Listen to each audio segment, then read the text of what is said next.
little child shall lead them. The powerful words of the prophet Isaiah. Over the past few weeks, we've heard prophetic words from Swedish teenager Greta Thunberg, who is leading an effort to galvanize young people to demand the world's attention on the issue of climate change.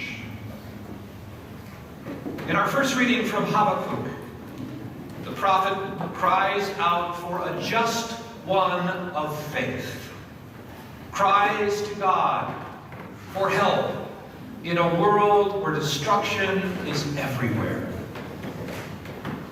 Habakkuk was a minor prophet in the pre-Babylonian exile period. He was prophesying the coming destruction of Jerusalem. How different is that from our world today with the global alarm about climate change? Each and every one of us has a mustard seed of faith planted in our hearts by our Creator. This mustard seed of faith planted in our hearts helps us to look at the world. Greta Thunberg's mustard seed is growing into a giant tree before our very eyes. Today, Jesus' gospel message is nothing is impossible for a person of faith. In April of this year, Pope Francis, with the Swedish teenager in Rome, met together. And during that meeting, he said the following, and I quote, "With the encyclical Laudato Si, I have called the attention of all of humanity and of the Church on the most urgent questions related to the care of our common home, our common creation, and to the present and the future of the peoples that inhabit it. Problems of the destruction of the natural environment are ever more grave, and the consequences on people's lives are dramatic." Greta Thunberg and Pope Francis are two mustard seeds from the same pod. God's mustard seed of faith is in each and every one of us to inspire us to do our part to transform the world. It's amazing the difference one person can make in the world. This time I would like to invite up for a witness conversation one person who's done amazing things in our world, our own Laura Ash.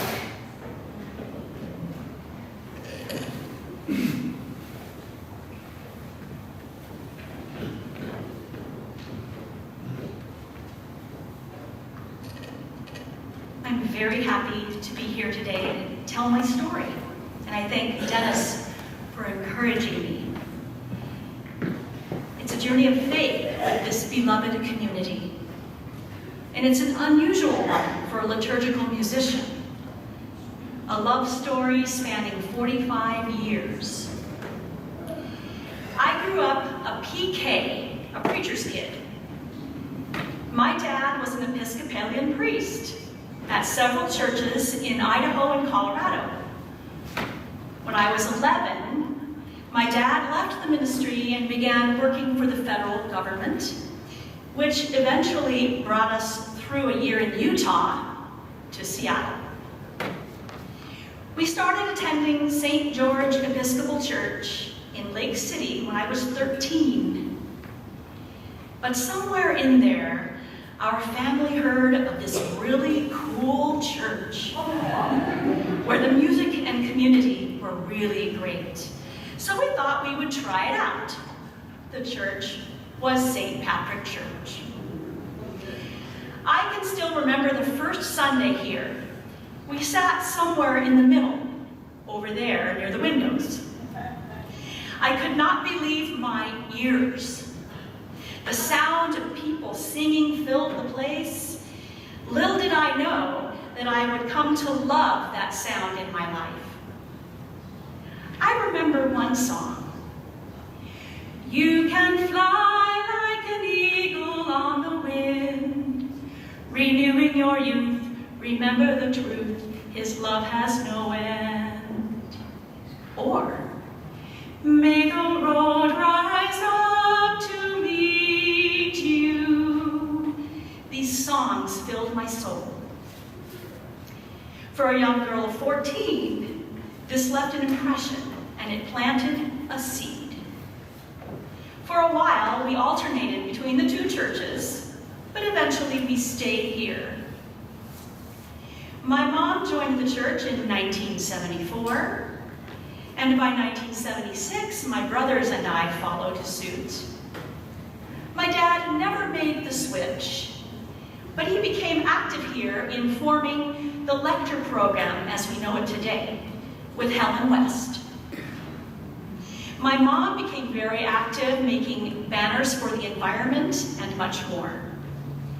Many people here still remember my folks.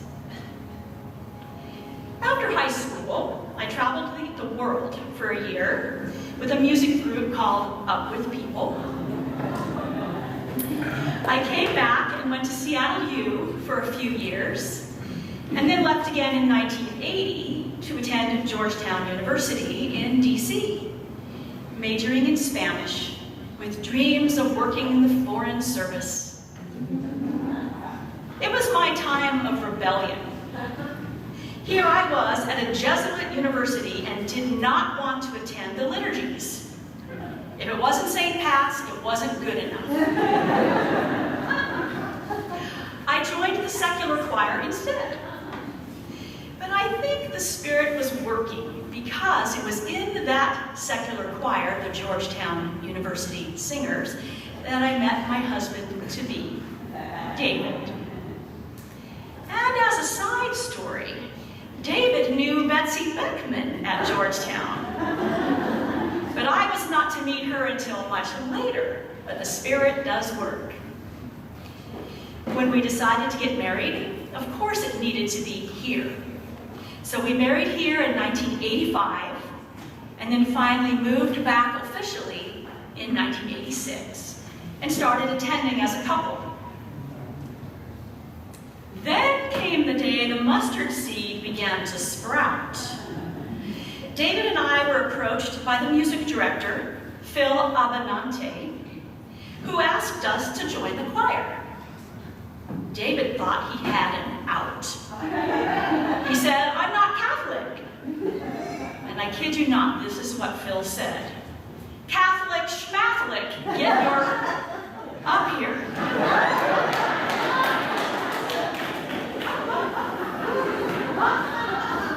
Sometimes a call can be really blunt. So we did, and the rest is history. It was that yes that changed the trajectory of our lives entirely. We were choir members for 3 years, then became co-directors of music in 1989 when Phil stepped down. We began writing liturgical music when Victoria Reese came, and David joined the church in 1993, and we raised our son Ben here. I just reached a milestone of 30 years of directing liturgical music in one place. Let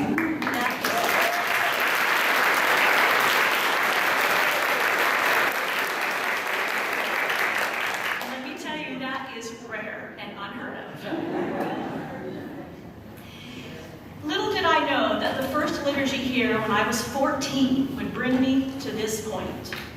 St. Pat's has been a touchstone in my life.